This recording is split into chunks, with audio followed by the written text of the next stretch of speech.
En los jardines del conservatorio más prestigioso de Madrid había un hombre que todos conocían, pero nadie realmente veía.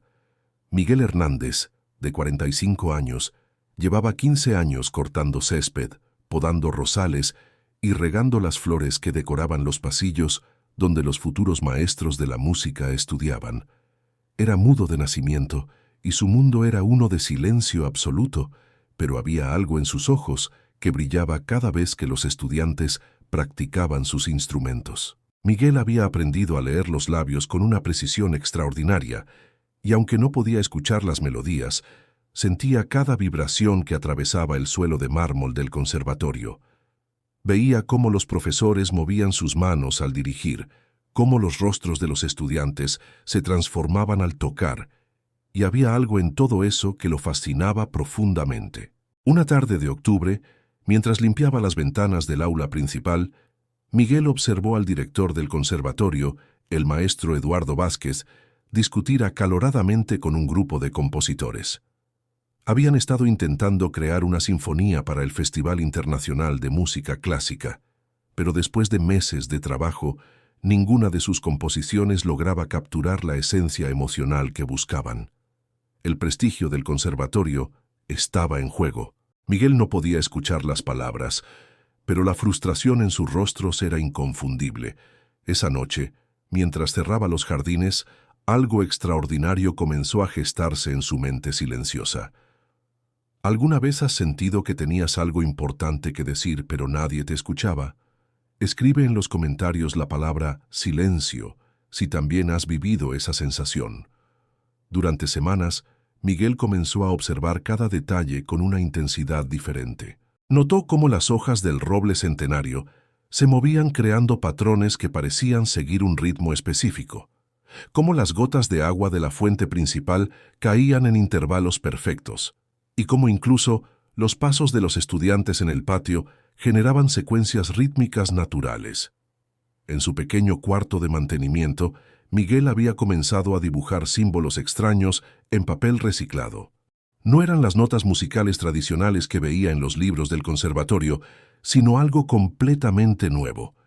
Líneas onduladas que representaban el movimiento del viento, puntos que simbolizaban el goteo del agua, y formas geométricas que capturaban la esencia de lo que él sentía de la música.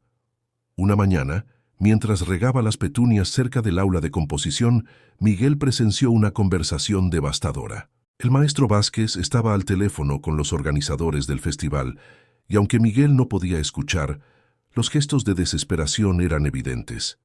El director colgó el teléfono y se sentó pesadamente en su escritorio, con las manos en la cabeza. Esa misma tarde, Miguel encontró una partitura arrugada en la papelera del aula principal. Era uno de los intentos fallidos de los compositores.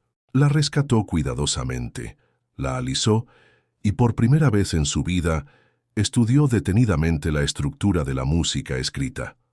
Sus ojos brillaron con una comprensión que nadie habría imaginado posible. Sin que nadie lo supiera, Miguel había comenzado a componer en su propio lenguaje, traduciendo las vibraciones que sentía en símbolos que solo él entendía. La noche del 15 de noviembre cambió todo. Miguel se quedó en el conservatorio después del horario, algo que nunca había hecho antes. Con una linterna pequeña, se dirigió al aula principal donde estaba el piano de cola, un magnífico Steinway que solo los profesores más experimentados tenían permitido tocar. Miguel sabía que no podía escuchar, pero había observado a cientos de estudiantes tocar ese instrumento. Conocía cada tecla, cada pedal, cada movimiento que producía diferentes efectos. Colocó sus manos temblorosas sobre el teclado y comenzó a presionar las teclas siguiendo los patrones que había dibujado en sus papeles. Lo que ocurrió fue extraordinario.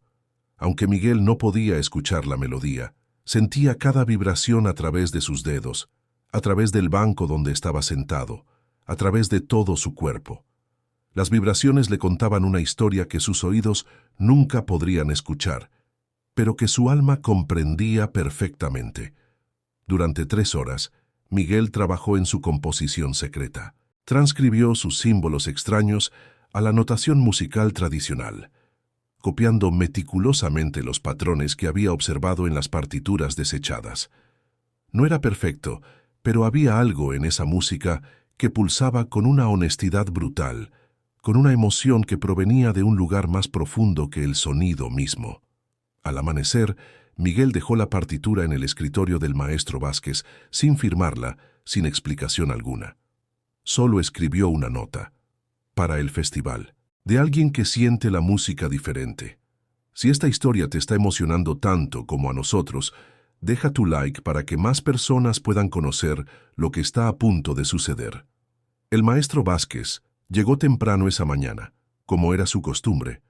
Al ver la partitura sobre su escritorio, frunció el ceño con curiosidad. La caligrafía era tosca, claramente de alguien no acostumbrado a escribir música, pero había algo en la disposición de las notas que captó inmediatamente su atención. Se sentó al piano y comenzó a tocar los primeros compases. Lo que salió del instrumento lo dejó completamente inmóvil. Era una melodía que jamás había escuchado, pero que de alguna manera le resultaba familiar, como si hubiera estado esperando toda su vida conocerla. Tenía una estructura poco convencional, con silencios que parecían hablar más fuerte que las notas mismas. Llamó urgentemente a la profesora Carmen Morales, especialista en composición contemporánea. Cuando ella escuchó la pieza, sus ojos se llenaron de lágrimas. «Eduardo», susurró, esto es genial, pero no es como nada que hayamos visto antes. ¿Quién la escribió?» Durante toda la mañana, varios profesores se reunieron en el aula principal. Cada uno que tocaba la partitura quedaba profundamente conmovido. La música tenía capas de emoción que parecían revelar secretos diferentes a cada intérprete. Había pasajes que evocaban la soledad más profunda, pero también momentos de esperanza, tan luminosos que cortaban el aire como rayos de sol. Miguel, desde su rincón del jardín, observaba a través de las ventanas la conmoción que había causado. Veía los rostros de asombro, las discusiones apasionadas, los gestos de admiración. Por primera vez en su vida, había logrado comunicarse verdaderamente con el mundo. La búsqueda del compositor anónimo se convirtió en una obsesión para todo el conservatorio. El maestro Vázquez había decidido que esa sinfonía sería la pieza central del festival, pero necesitaba encontrar al autor para obtener los permisos necesarios y, más importante aún, para entender cómo alguien había logrado crear algo tan extraordinario. Interrogaron a todos los estudiantes avanzados, contactaron a compositores freelance que habían trabajado con el conservatorio, incluso revisaron las cámaras de seguridad del edificio. Pero las grabaciones de esa noche mostraban solo sombras y ángulos que no revelaban nada útil. Miguel continuaba con su rutina diaria, pero ahora había una tensión constante en su pecho. Cada vez que veía a los profesores discutir sobre el compositor fantasma, sentía una mezcla de orgullo y terror. ¿Qué pasaría si descubrían que había sido él? ¿Le creerían siquiera? ¿Cómo podría un jardinero mudo haber creado lo que los maestros más experimentados no habían logrado? Una tarde, mientras podaba los setos cerca de la ventana del despacho del director, Miguel leyó en los labios del maestro Vázquez una conversación telefónica que lo dejó helado. Si no encontramos al compositor antes del viernes, tendremos que usar una de las sinfonías anteriores. No podemos presentar una obra sin autor conocido en un festival de esta magnitud. Era martes, solo tenían 3 días. Miguel se dio cuenta de que su silencio podría destruir la única oportunidad que tenía su música de ser escuchada por el mundo. Si sientes que Miguel debería revelarse, suscríbete al canal porque lo que viene a continuación cambiará todo para siempre. El miércoles por la mañana, Miguel tomó una decisión que cambiaría su vida para siempre. Después de una noche sin dormir, escribió una carta con letra temblorosa. Yo compuse la sinfonía. Soy Miguel Hernández, el jardinero. Sé que es difícil de creer, pero puedo demostrarlo. Colocó la carta en el escritorio del maestro Vázquez, junto con todos sus bocetos originales, esos dibujos extraños que habían sido la base de su composición. También incluyó las partituras desechadas que había rescatado de la basura, ahora llenas de anotaciones y correcciones en su peculiar sistema de símbolos. Cuando el director encontró la carta, su primera reacción fue de incredulidad total. ¿Miguel? El jardinero mudo que llevaba 15 años trabajando en silencio. Era imposible, pero los bocetos originales mostraban una progresión lógica desde los símbolos abstractos hasta la notación musical final, un proceso que habría sido imposible de falsificar. El maestro Vázquez caminó lentamente hacia los jardines, donde Miguel estaba regando las rosas como si fuera un día cualquiera. Cuando sus ojos se encontraron, Miguel vio una mezcla de confusión, curiosidad y algo que se parecía al respeto en la mirada del director. «Miguel», dijo el maestro Vázquez mostrándole la carta, «¿es verdad esto?» Miguel asintió con la cabeza, sus manos aún temblando mientras dejaba la manguera en el suelo. En ese momento, el mundo silencioso que había habitado durante 45 años estaba a punto de colisionar con el mundo del sonido que tanto había admirado desde la distancia. Lo que siguió fue una de las pruebas más extraordinarias en la historia del conservatorio. El maestro Vázquez, acompañado por la profesora Morales y otros 2 compositores senior, llevó a Miguel al aula principal. Colocaron una partitura en blanco frente a él y le pidieron que compusiera algo nuevo, allí mismo, delante de sus ojos. Miguel respiró profundamente y comenzó a dibujar sus símbolos extraños. Los profesores observaban fascinados cómo creaba ondas que representaban emociones, puntos que marcaban ritmos y formas geométricas que capturaban texturas sonoras. Luego, con una concentración absoluta, comenzó a traducir esos símbolos a notación musical tradicional. En 20 minutos, Miguel había creado una pieza de 3 páginas. La profesora Morales se sentó al piano y tocó la composición recién creada.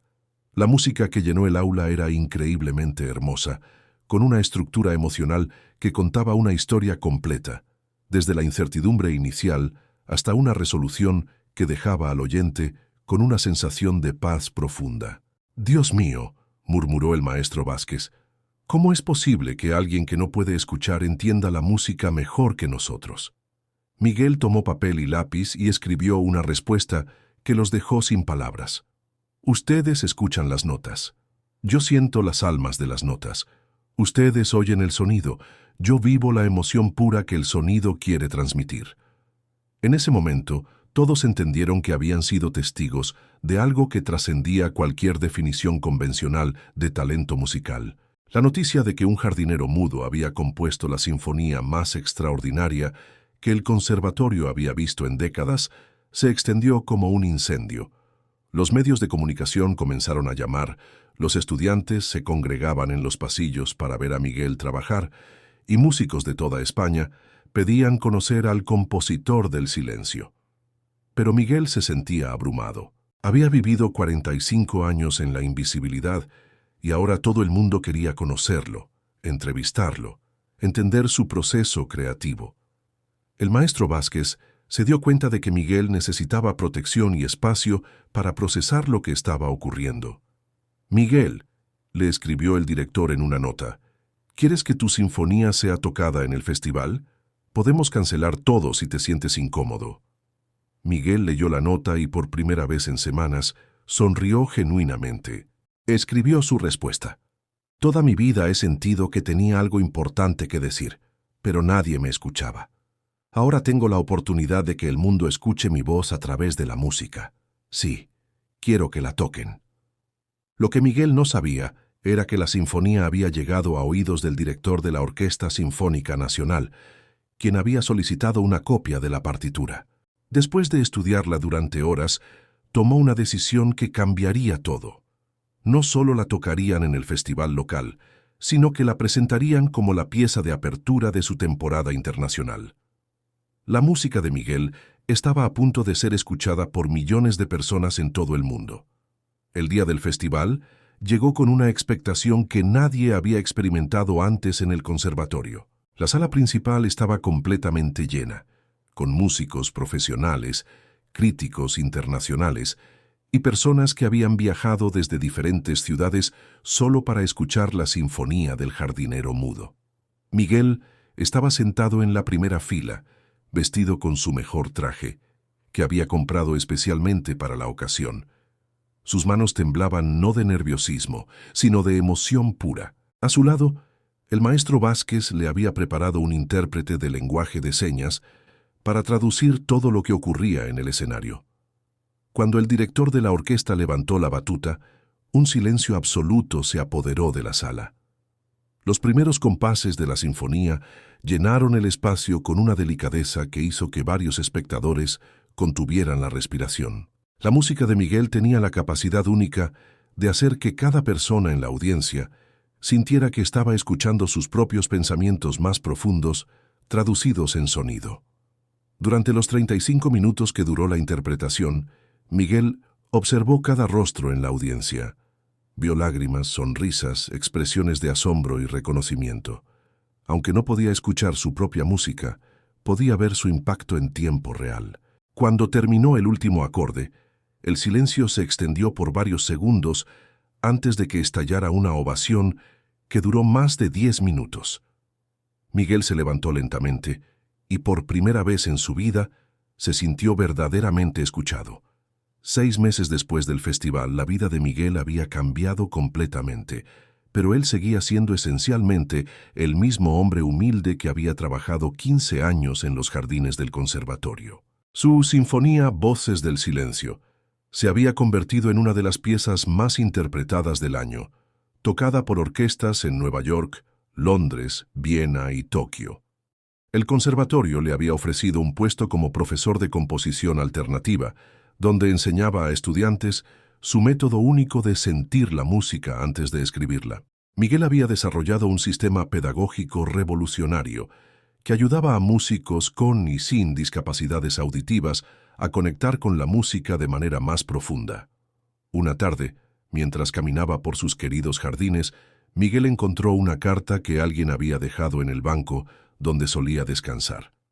Era de una niña sorda de 8 años de Barcelona, que había escuchado su historia y había comenzado a componer sus propias melodías usando dibujos, tal como Miguel había hecho.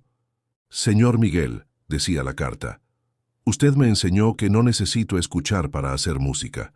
Ahora sé que puedo sentir las canciones en mi corazón y dibujarlas en papel. Gracias por mostrarme que ser diferente no significa ser menos». Miguel dobló cuidadosamente la carta y la guardó en su bolsillo. Miró hacia el conservatorio donde los estudiantes practicaban sus instrumentos y luego hacia el cielo despejado de Madrid. Había descubierto que la música más poderosa no siempre viene de lo que podemos escuchar, sino de lo que somos capaces de sentir en lo más profundo de nuestro ser.